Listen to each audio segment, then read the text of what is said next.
Hello, everybody. I'm Will Tagle, Dean of the Wisdom School of Ubiquity University, and I welcome you to the resumption of our global wisdom calls. We're a gathering place, a network of communities, particularly earth-based wisdom communities all around the planet, And so we're happy to have you here with us today. And our theme for September, October, and November and December until the first of the year is Islands of Coherence in the Sea of Chaos. And we're going to find as we proceed through these gatherings that we have an important role to play in influencing the music of the spheres, the music of the web of ecofields.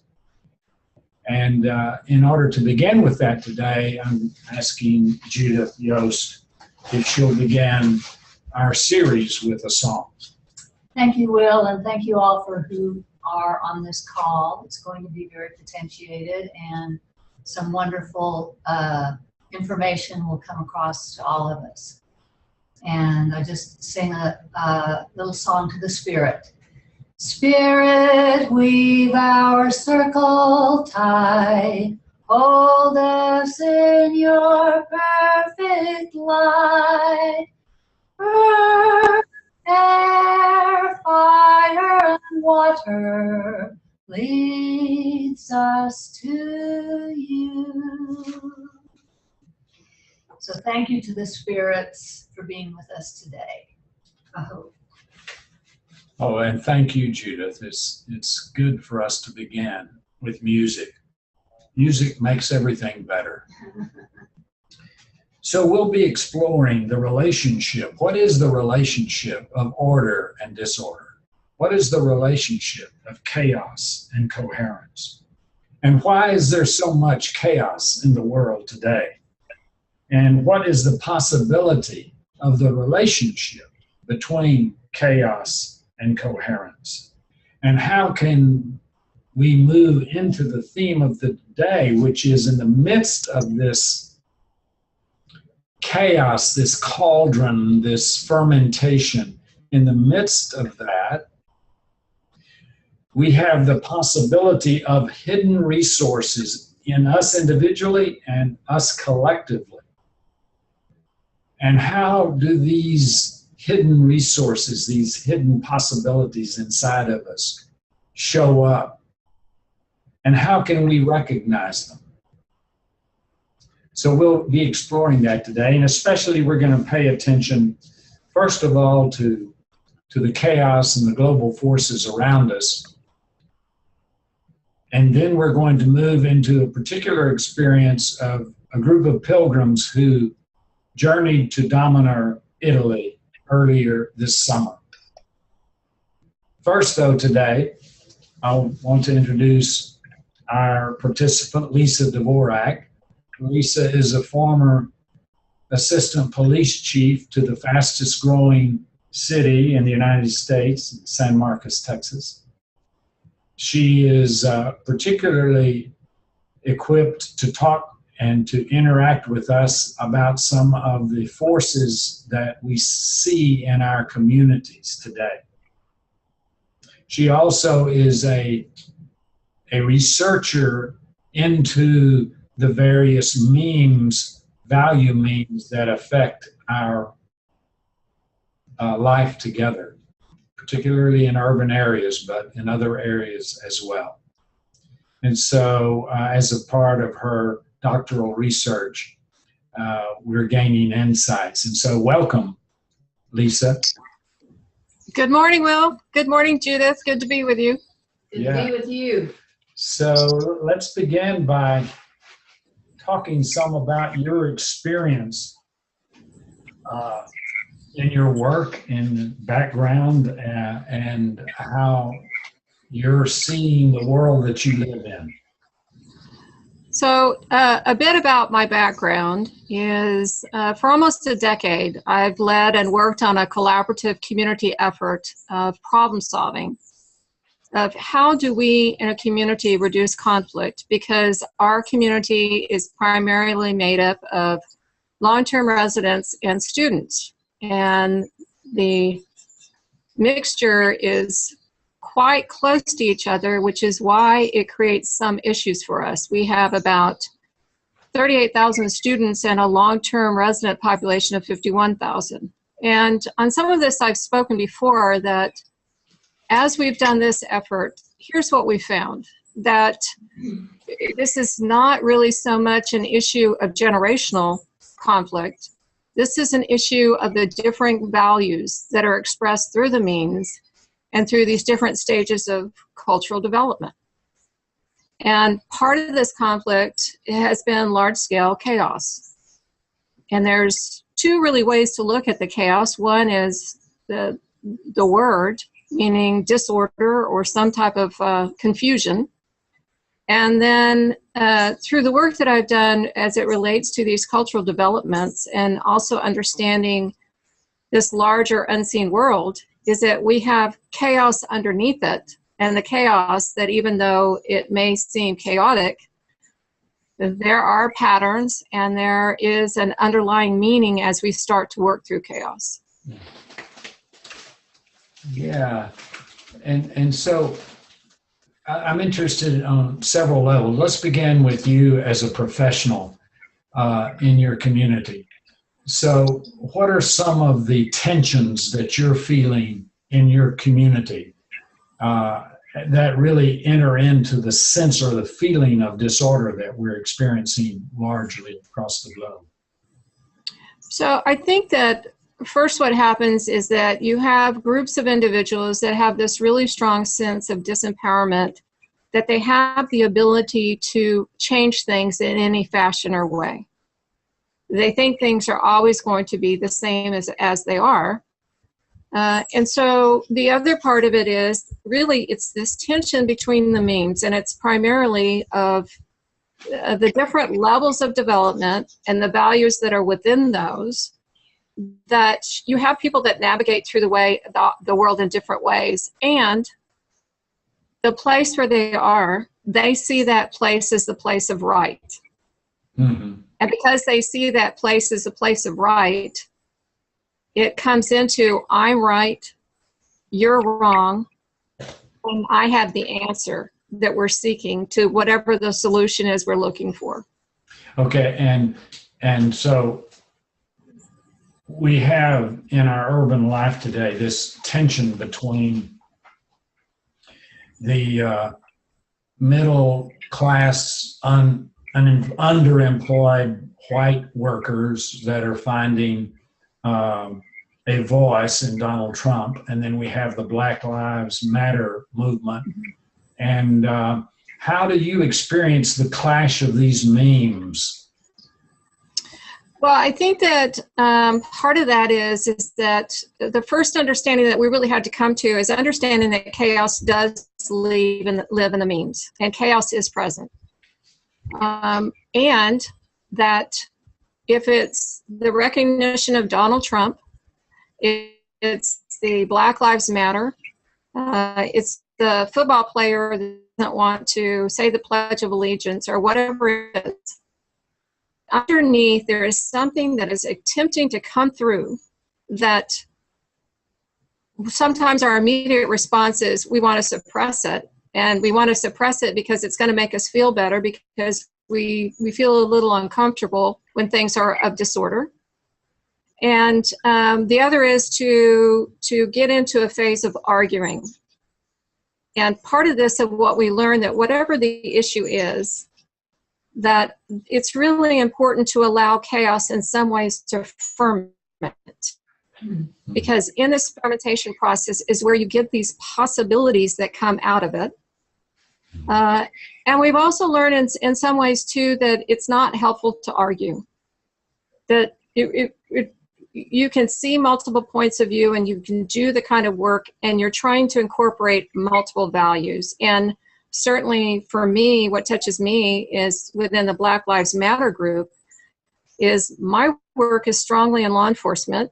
And I have the compassion for the law enforcement officers that are on the street that have to deal with things they have to deal with.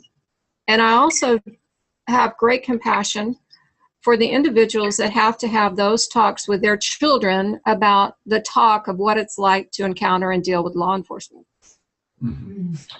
Right. So you're pointing to something that's, I think, important in our exploration of chaos and coherence. And that is, as spiritual leaders, you're a spiritual leader in your community.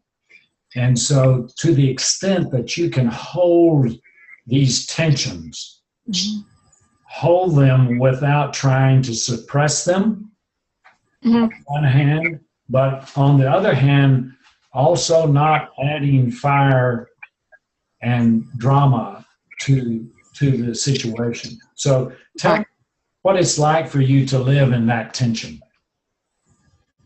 Well, sometimes it's not fun. And so, you know, some of it too has been this amazing learning experience for me because I'm a fixer. When things go awry or something's done, I like to fix things. Mm-hmm. And I've learned that it's not helpful because it disallows the process to be able to come through as part of this collaboration. And it's also, I think it's also reassuring. And it's reassuring that if you're what could be called a spiral wizard, where you do the work up and down the spiral, which is really important to be able to dip into the indigenous mind and also to be able to go into these states of integral connected consciousness, that it's really important to be able to do that and to be able to know that something is coming through, and part of that is this birthing process to hope. And okay. I think to hope. Yes. Okay. So let's pause there because you use this phrase of the memes and the spiral and so on. And I know that when you began your journey as a graduate student, while you were still assistant police chief in this tumultuous, fast-growing city, you began to see that these memes, knowing about these memes gave you a map to navigate your work. So I'd like for you to, for those who are not familiar with that model, just give us some headlines about what a meme is and what the memes are and how they've helped you in your work to bring together something of coherence out of the chaos. So in very brief terms, it's part of the work of Claire Graves, which is taken on by Beck and Cowan, which has also been elaborated on also by Ken Wilber. Mm-hmm. And what you have is you have these stages of development. And in each stage of development, particularly when you look at spiral dynamics, there are values that come from each one of these memes that all of us we have our center of gravity in. Mm-hmm. And when you look at your center of gravity, you start to really do that internal searching of where are you? Because, for example, the blue meme, the police department, this is one that's generated with safety. It's a meme that is generated with rules, law, order. It's also the sacrifice of self for the greater good and for the community. And so then you have the orange meme, and that's high-end technology. It is consumerism. It is the place where success is driven. It's about me and what is it that I do in the corporate environments or my personal environments of the things that I seek. And then there's this green meme that is collaborative. And so if you just look at within San Marcos, we are primarily blue and orange and green. And that separates by the community itself, long-term residents, which may be different memes, but you also have a institution that orange, green. So the value set of what the university is looking for, what police officers are looking for and what students are looking for may not be the same. And that's where it becomes important, is to be able to work through those differences and the knowledge of the means. Right, and what would be an example of how that's helped you?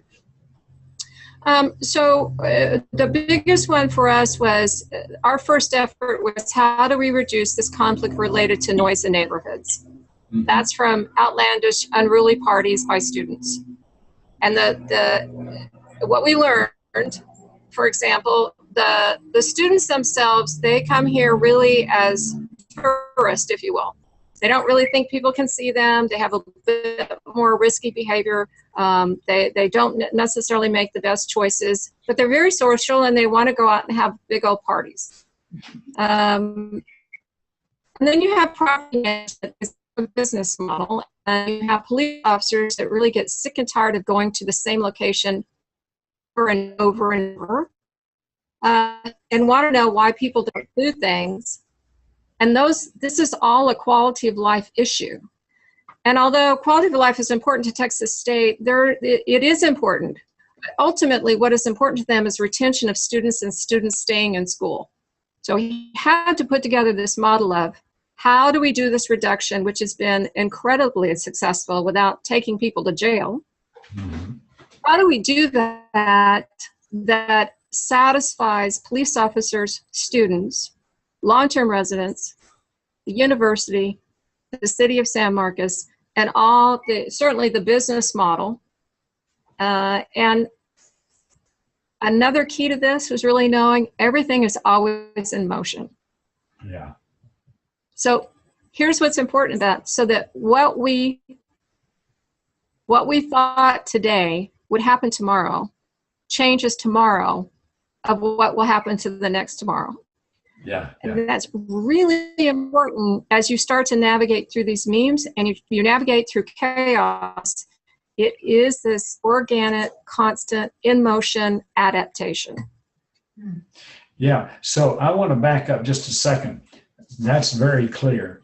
And as you were talking, I was thinking about when you came into the Earth Tribe, and then when you became a cultural creative student at the Wisdom School, you were coming out of, which meme were you coming out of?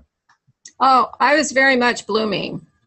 Yeah. I was very much blooming. That was the world in which I lived, and it was the one that, it was interesting because it's the world I lived in, because it gave me a great deal of comfort, but yet I longed for, outside of that meme, that there were things that I just wasn't, things had started to shift and change in me. Right, and so you started coming to wisdom seminars and then intensives. And so many people were coming out of the green meme, and you were coming out of the blue meme. So what was that like for you to come into that kind of? Well, I think that sometimes, I might come all across as, there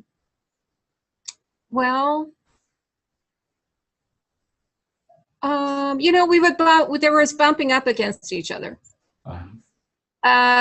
Because, there are times within that blue meme that you really have to have strong parameters about how things are done, because out of that comes the safety model. And in the green meme, there's a great deal of collaboration. And truly, the street is not the place to collaborate with a person that you're attempting to arrest.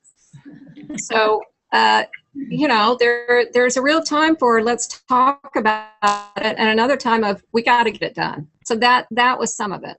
Right. And I think we have a really great group of people in our call today, especially since this is Labor Day weekend. But most everybody on this call would be a cultural creative. And so cultural creatives tend to find their home in the green meme, collaborative, being present, having the value of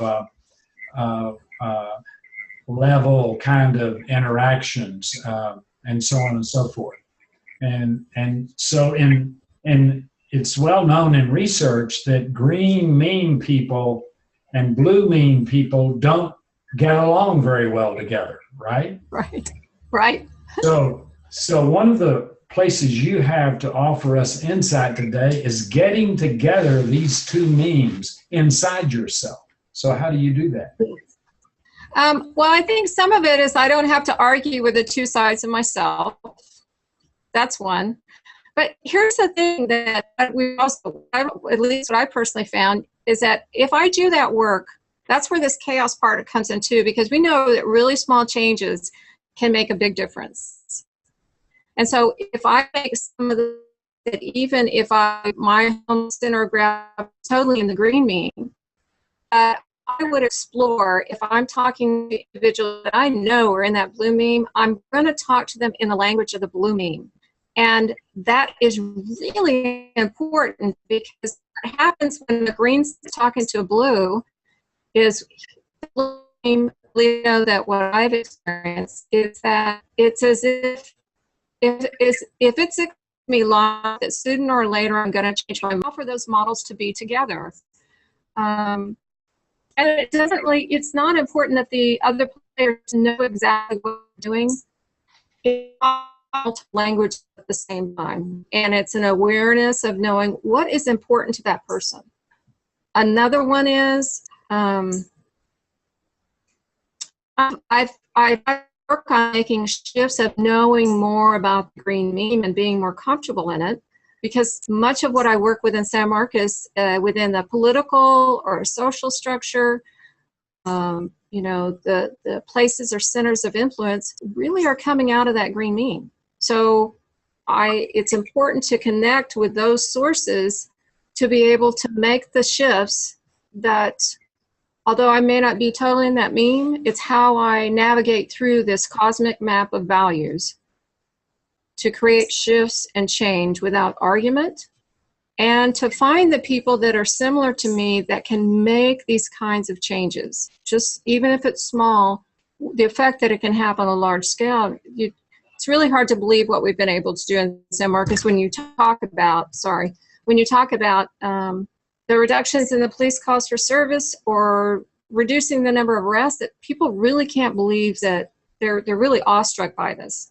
And that's because of this work with the memes. Yeah. So what's it like for you? I know usually cultural creatives, when we see these situations where there's a chaotic tension between people of color on the street and law enforcement people, the general tendency is for cultural creatives to gravitate toward compassion toward the people of color, and to see the law enforcement people. You remember, a lot of people are coming out of the 60s when law enforcement were seen as what? Pigs, right? Mm-hmm. And so one place you might help us is help us understand how we can be compassionate for law enforcement people. I think that some of this place comes in too is really to look at some of the statistical information on police encounters with Black individuals and then the Black community, because some of that, simply by the media playing it out and making it a huge drama, misrepresents some of actually what occurs. That's one. The other part of it is to retain the compassion with Black Lives Matters from the standpoint of, we know in this country that we have issues of race and racism that must be addressed. And at the same time, we have to understand that there is a place for law enforcement in a community.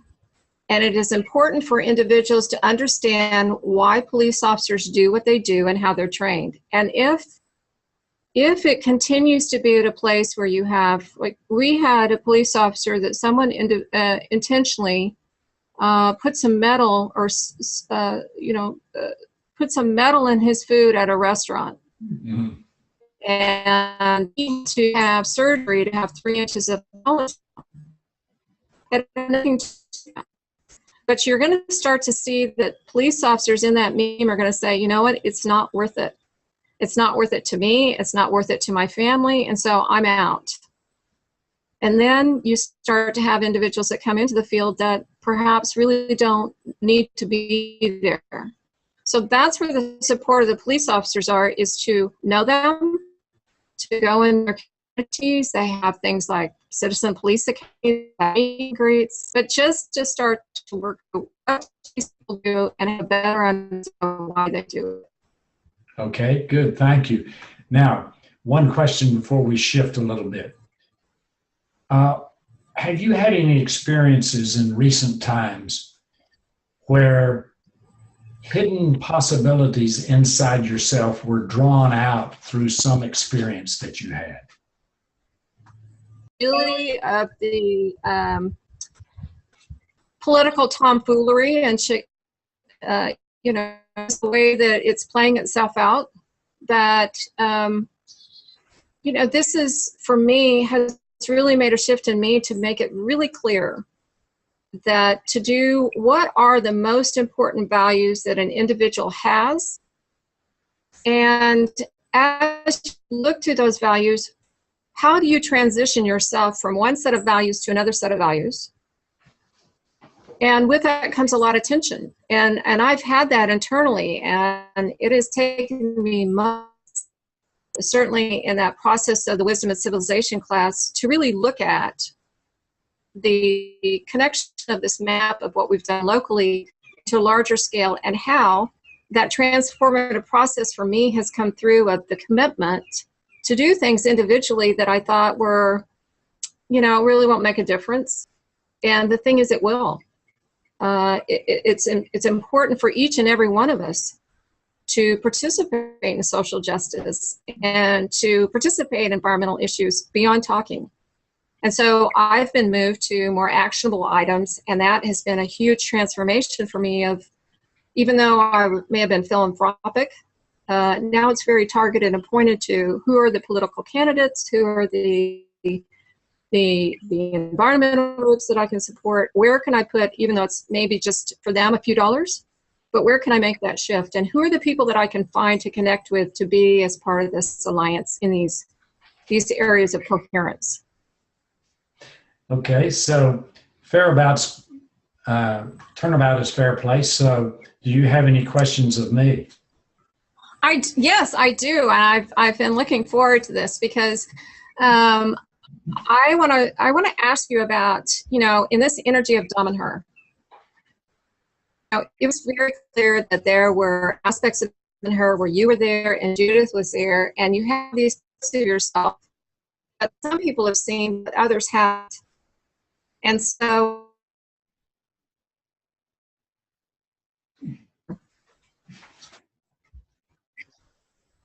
You cut out there just a second. Could you repeat the question, Lisa? Sure. So my question is, when you were at Dom and Her, what were the unseen parts of you that came through that maybe some people have seen, or maybe many people have never seen? So what was the energy and the synchronicities that happened in Dom and Her that came forth for you? Right. So just to give you a little context there, you know, first of all, we have not only these cultural upheavals that we're seeing in the political system, and the cultural upheavals that you were talking about in San Marcos, and tensions between students and other people, and Black Lives Matter and law enforcement. We also have the tensions of, chaotic tensions of, I'm back. And so here we are in Dominar. Dominar, for those of you who don't know, is a community in Italy of about 1,000 people who live set inside a series of small villages in the Italian Alps, or at the foothills of the Italian Alps. And they have founded this community. I'm going to give just a little background here. At the meeting place of what they call synchronic lines. And many of you know about various lines in the body of Mother Earth that would be something like chakras in our bodies. And these lines are lines of energy that flow throughout the body of Mother Earth.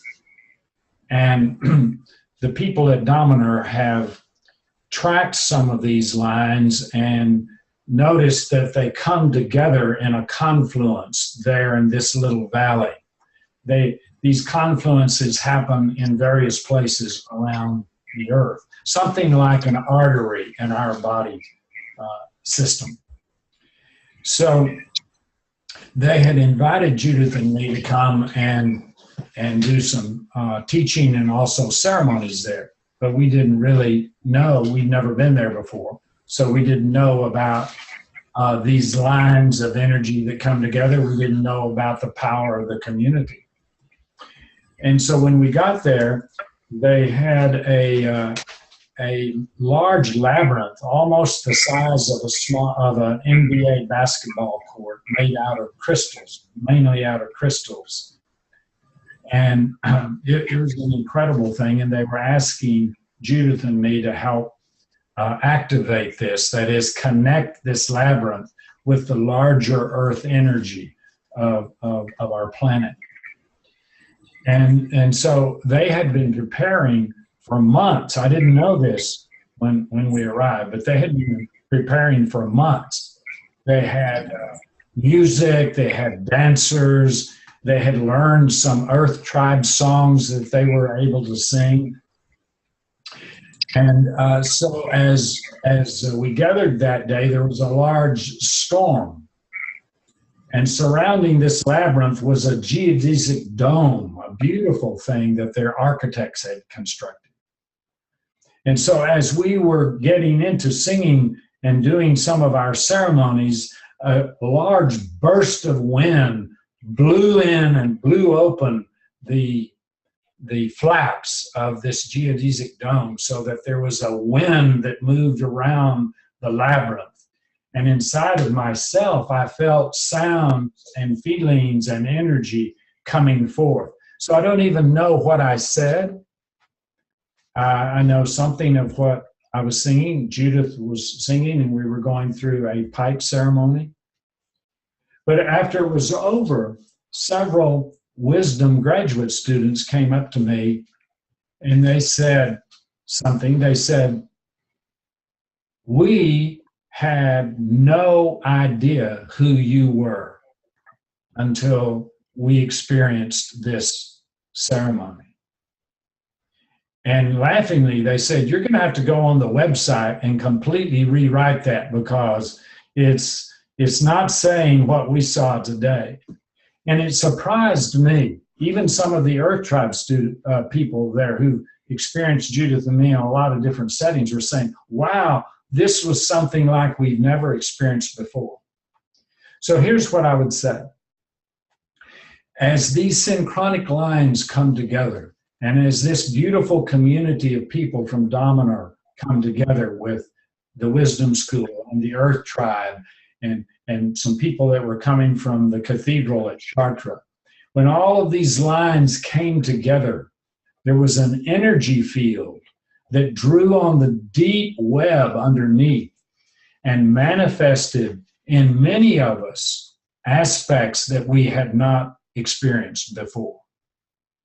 And so what I would like to say to all of our viewers and participants today is that there are within you and within us vast resources waiting to be brought forth by the right configuration of community, of energetic lines, to bring forth the possibility that will make us available to be part of the birthing of more coherence in the midst of this chaos.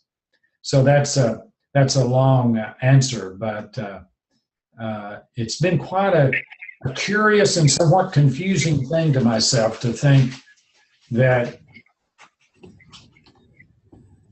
on a usual basis, some of these hidden resources, some of which I know about and some of which I don't, are not visible to the external world. Mm-hmm. And I think that's what we can do today on this call, is bring out in each other these possibilities. And so I'm going to call on a few people who were there at Dominer.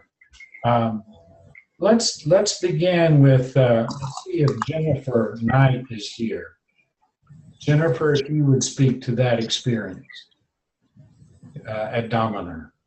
So, Will, if you could give me the question again, just so I can make sure I address it. Okay. I wasn't thinking of that. Here we are in Dominer, and we have these incredible creations of art. We have these lines, synchronic lines converging. We have 3 or 4 communities converging. And in the middle of all that is Jennifer Knight. And so what was it like? Did you experience anything coming out of you that was somewhat hidden from you? Well, I think, there were many things and many moments where that kind of experience happens in Damanhur. I think that's part of the magic of the ecofield, to use your language. I guess one moment that really comes through for me is that when we were in the Temple of the Peoples, which was the special temple that I'd never seen before, where we went Thursday morning before the Crystal Spiral. Yeah. And someone invited Gary to sing, and he sang many beautiful songs, and the acoustics in there were incredible. And I felt that space just created a very open-hearted space for the group. And I felt like that was an island of coherence right there, just that experience. We all went into, to me, a state of heart coherence where everything is at the vibration of love. And then what I remember is that Gary started humming Amazing Grace. Uh-huh. And that, for me, brought forth some really powerful emotion, and I would say poignant grief about, and just being deeply touched, because for me, what it brought is the deep wound that we all carry in our culture.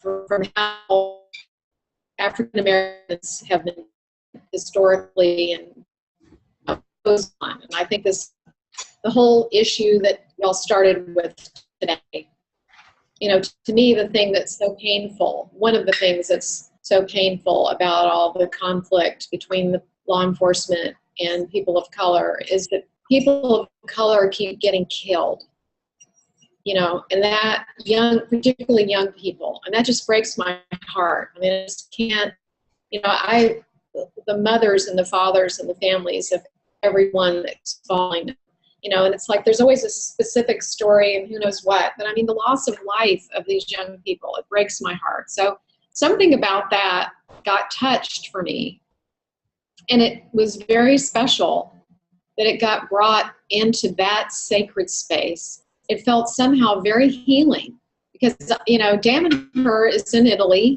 They don't have our history with the African American community, with slavery, with all of that. It's just not, I'm sure they have other things, but not that. And yet that song for me brought that there into our circle, and it felt very healing.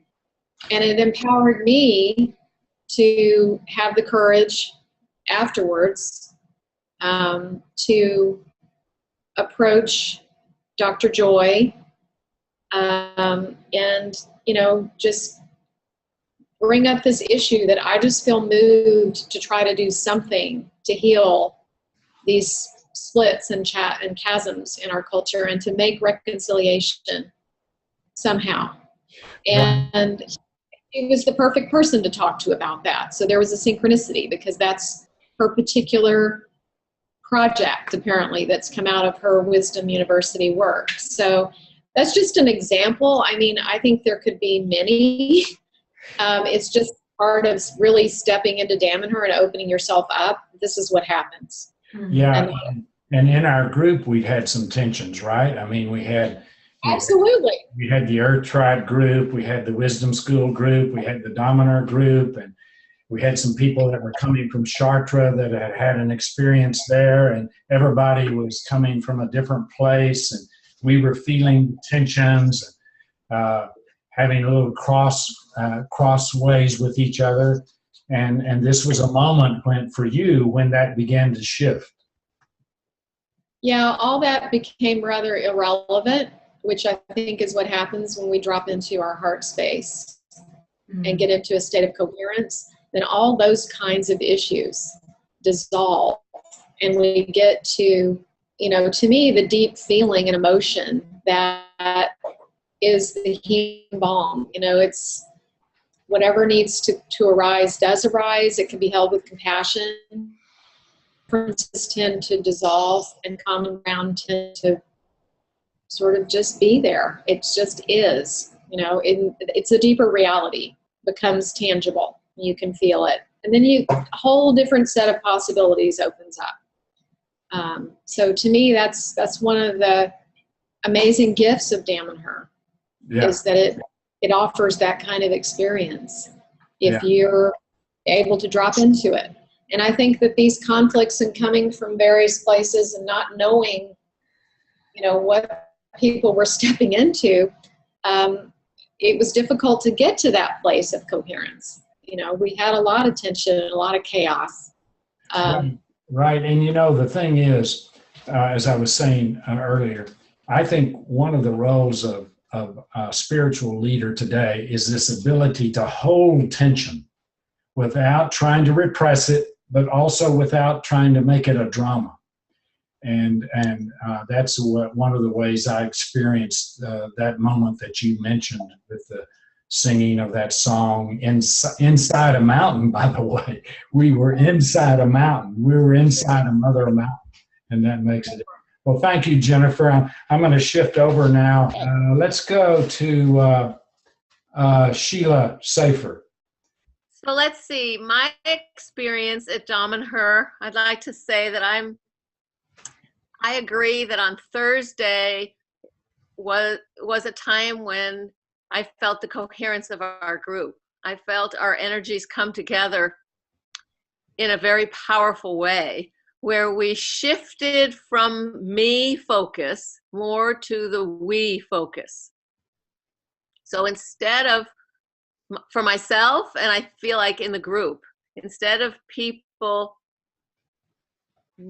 operating from a very individual place, it felt like we had opened to the field of energy that was very powerful and strong, and that we were more as a whole group experiencing both the Temple of the Peoples and the Crystal Spiral and the stories in the community meeting in the evening.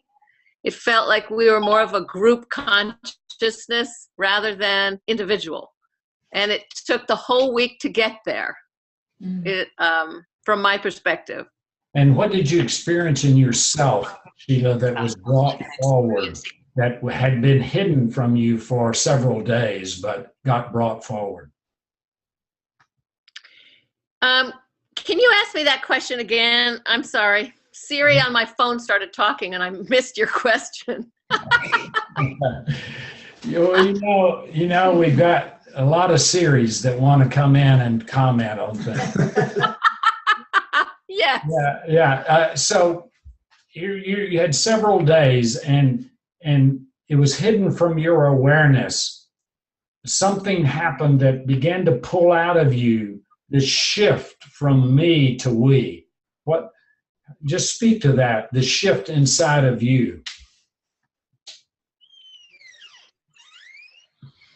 Well, I noticed that I stepped out of a voice of judgment and I stepped into a voice of receptivity to the field.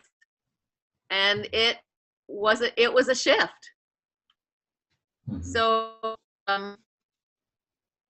there's there was a very powerful energy that was palpable, both in the Temple of the Peoples and in the Crystal Spiral. And my individual, personal, judgmental self and voice was quieted and was not dominant in that time frame. Right. So this is And I felt this is an important something you're talking to. I want to underline it. So on the one hand, you had these judgmental parts of you that were judging this experience against an experience you were coming from. So since it didn't feel like what you were coming from, you were judging it as not being whatever. And then you had awakened in you, in this crystal spiral, another side of yourself. And so as the tension grew, a larger consciousness was birthed out of the tension. Am I putting words in your mouth? Well, I think it's very accurate what you're saying. I felt a very strong spiritual and divine energy that was moving through all of us and through the field. And I opened to that. And there wasn't any place for the other smaller, judgmental, more individual and critical voice within that. Okay, good. Well, thank you. I could go on with you, Sheila. I always enjoy talking with you, but I'm going to spread out the conversation a little bit. Let's see. Thank you. Yeah, thank you so much. Let's go over to Michael Troutman in Minnesota. Michael, you were one of the Dominer pilgrims. Let's see if we can bring you on. There he is. And there's Amy too. Michael and Amy. We're here together. Good. Well, if I might just first comment, one of my experiences while being at Dominer was to feel a resonance to some of our experiences at Teotihuacan. And to contrast the temples of the, if I may say, the ancients with the temples of our contemporaries. And in both cases, I felt invited to set aside or at least augment the rational world that I have grown up in and operated in to be more open to beyond those limitations. And in Teotihuacan, I experienced the echoes of that invitation. And in Dominer, it's very much alive in the ways, Will, you have been talking, and Sheila. And so for me, it was a further nurturing, watering, encouraging of moving to a level of awareness that is deeper than my life experience to date. And maybe I've had the experiences, but I haven't noticed them. Wow. So I'm working at being more aware. I like the way you put that, Michael, and this is really what we're talking about, the hidden resources inside ourselves. Yeah, maybe they're there, and yet when your awareness is heightened, then there's more room for these possibilities to come into your awareness circle. And I see Amy there. Amy, I'm sure you might have a comment or two. Yes, I would love to talk about the attractant force, which is something that I've learned from Earth Tribe and at Teotihuacan and the Domhurians. Again, this idea that a gathering of open-hearted folks become a greater attractant for the divine to flow through. And I've had an experience of being able to be that kind of a lightning rod, if you will, in a very unlikely situation that's happened since, where I was coming to a large national assembly with a resolution, an agenda that seemed totally hopeless, without knowing people whose votes I needed. And I do feel that how the situation transpired was that that attractive force possible for, and I'll use.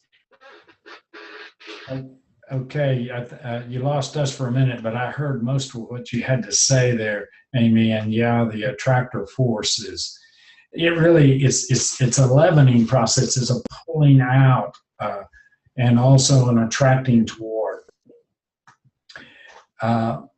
Okay, I want to shift gears for just a moment now. Next month, we've been traveling all over the planet as a community. I can't even name all the places that various ones of us who are on the call today. But one of the places that we've been and that we're going to go into in depth next month is to the sacred mountain of Mount Kailash. So we went from the mountain at Damanhur and the beautiful mountain at Teotihuacan to the Mount Kailash. And let me see, yes, I haven't talked to you in advance, Mark Weiler, but let's see if we can bring you on here for just a moment to give us just a taste of Mount Kailash. You hear me, Will? We can hear you well, Mark, and we can see something of the mountain on your face. Hairdo. Yeah, the wild heart of that took me over to Mount Kailash. Yes. Yeah. Well, give us just a couple of headlines. Did you discover anything about yourself that was hidden on that trip?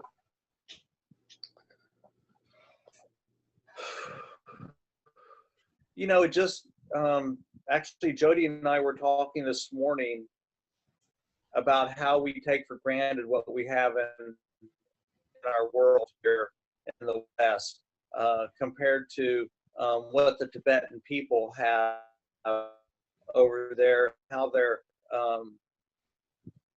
and how they're so happy with just what they have, and their spirituality. How spirituality is really so much deeper than I can imagine. They're very dedicated to it, but the mountain itself is the teacher, and I think that one of the things that we as a group really came to realize is that or we're reminded of is that we are certainly not in control in this world. After trekking 18 kilometers one day at 15,500 feet, because the little tea house that we were supposed to stay at just all of a sudden wasn't there. And after 9 kilometers, and we went an additional 9 kilometers to this tea house, and it rained and hailed, and we had to sleep in this tea house on cots, you know, being heated by yak dung fire. It was pretty incredible experience.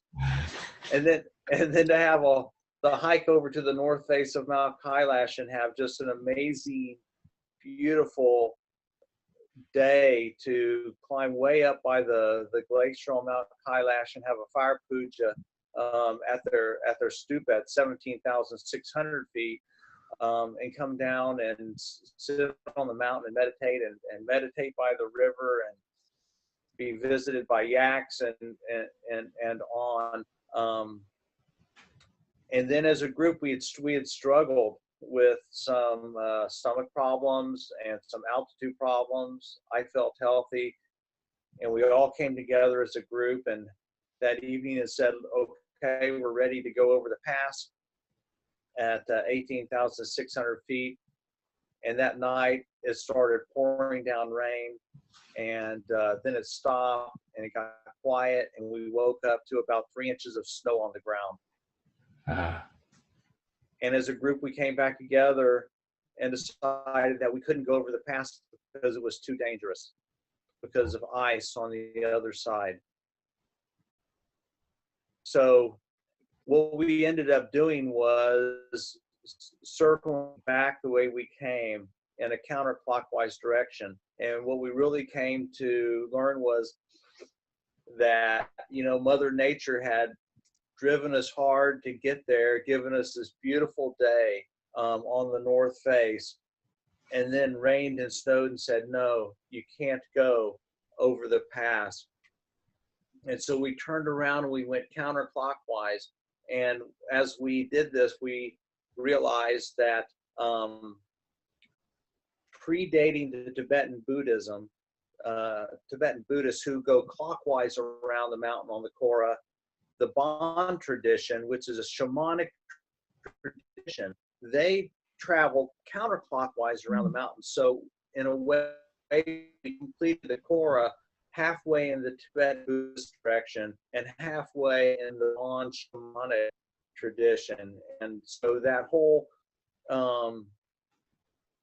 lesson of combining this, the Buddhist and the shamanic bond was very powerful. And yeah, so I want to just underline something, Mark, and then I want us to get into this next month in greater detail with you and Jim Garrison and other people who were there, Constantina, Georgie, and other people. But what the takeaway for me today, and we experienced this at Dominer, that we have to learn how to fully experience ourselves as individuals, and at the same time submit ourselves to the larger forces. And in this case, the larger forces of the natural order, the larger forces that may be telling us something that don't fit with our plans, but underneath there comes something hidden, something coherent that we didn't even imagine, because we are able to draw on the powers around us, the obvious powers around us that send us in a different direction. right. Okay, well, thank you, Mark. Yeah, and I hope you'll be with us next month to go into this a little bit deeper. But thank you for this hors d'oeuvre. Tasty. Yes, I will be with you next month, Jim. I mean, Will. Okay. Sorry, I spent a month with Jim. Yeah, I understand. I take it as a compliment. So before we finish today, I want to invite Heather Ash Amara, who is one of our hosts, to come in and reflect on these various themes and contours that we've explored today. I think I'm unmuted now. No, you're good. You're good. You're good. Great. It's been so beautiful to hear all the different voices coming in. And some things that struck me was what Lisa said at the very beginning, that we're coming together in this process of birthing hope, and that it's chaotic, and to have the willingness to sit with the discomfort and the not knowing and the mystery, and to really deeply listen. And I heard a piece of that in everybody's share today. Mm-hmm. And so as we're working to bring coherence to ourselves and open up to the possibilities, what that means is putting ourselves in situations where we let go of what we know about ourselves and about the people that we're with. Mm-hmm. And that we learn to speak the language that's present.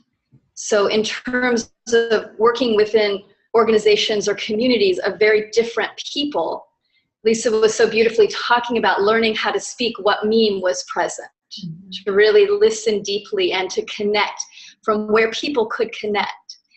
And that as we learn to do that with humans, we also learn to do that with the land that we're in. We learn to do that with with Mother Nature. We learn to do that by just opening and letting the energy of the place speak through us, so that what we didn't know was there, what wasn't logically understood, comes through that place of mystery and connection.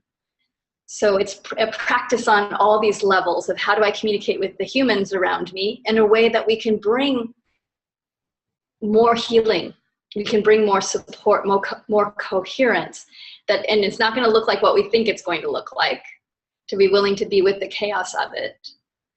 And that same energy allows us to be a channel to something greater than ourselves that wants to be spoken through us to create more coherence. So thank you everyone for your shares. And I love feeling all the energies of these different power places and communities coming together in such a beautiful way. So gratitude. Right, and I am grateful for all the communities around the globe that are gathered here. And before we close today, I just want to underline something Mark said, that on the Kailash trip, they thought they were going to one pinnacle place, and then the wisdom of the mountain said, in the form of a snow and ice, you can't go there. You need to go another direction. And this willingness to listen to the powers and forces of Grandmother Earth as she's rebalancing herself. I call it shuddering. That Grandmother Earth is shuddering. And these shudderings really impact us humans in ways that jolt us. And so we live in a semi-desert area here in the Texas Hill Country. And I looked at my rain gauge over the last 18 months, and we've received 102 inches of rain in the last 18 months, which means we've been having storm after storm after storm. And so yesterday afternoon, we had a small thunderstorm that thundered and lightened, and then we had a brief downpour, and it was starting to get light, and we thought it was over, and then I'm going to invite you, Judith, to say what you saw. Come up. Wow. Well, you've heard the term thunderbolt, as a wake-up call. And so the air was clear, the storm was over, and all of a sudden a piece of ball lightning about the size of a basketball, that was my concept of it, exploded right outside our living room window out on our deck. And it was, both Will and I had the hair on our arms and the top of our head vibrate in a really intense way. And I don't know what it means right now at this point in time, but it means something very profound. I thought the house was going to catch fire. I thought I would smell sulfur when I went outside. And actually, we've just found little examples of the power of this in a gate falling apart, some concrete coming off the pathway. So that it was just Mother Nature speaking in a really incredibly profound and loud and kind of scary happening. So Right. So this ball of lightning, here's the effect it had on me. If my personality has a pattern like that, the ball of lightning loosened it up. And if you Google a ball of lightning, you'll see that little tentacles come out of the ball. And the ball explodes. And when it explodes, it sent the tentacles underneath our house and blew off a side of the foundation right at the gate where we come into the house. And so for me, among other things, it's telling me to be a little looser. And also to watch at the gate, and see what is there to come in, just the way we did in Damanar and just the way they did in Kailash, and the way all of you have had these experiences. of an explosion of light that makes possible hidden parts of yourself to come forward as a part of a mosaic that's being birthed, coherence in the midst of chaos. So thank you, everybody, for this day. And Judith, if you'll close us with a song. Okay. This is an Earth Tribe song. You probably heard it, but I like it. The circle surrounds us, the circle embraces, connecting us all as one. The circle surrounds us, the circle embraces, feeling our hearts beat as one.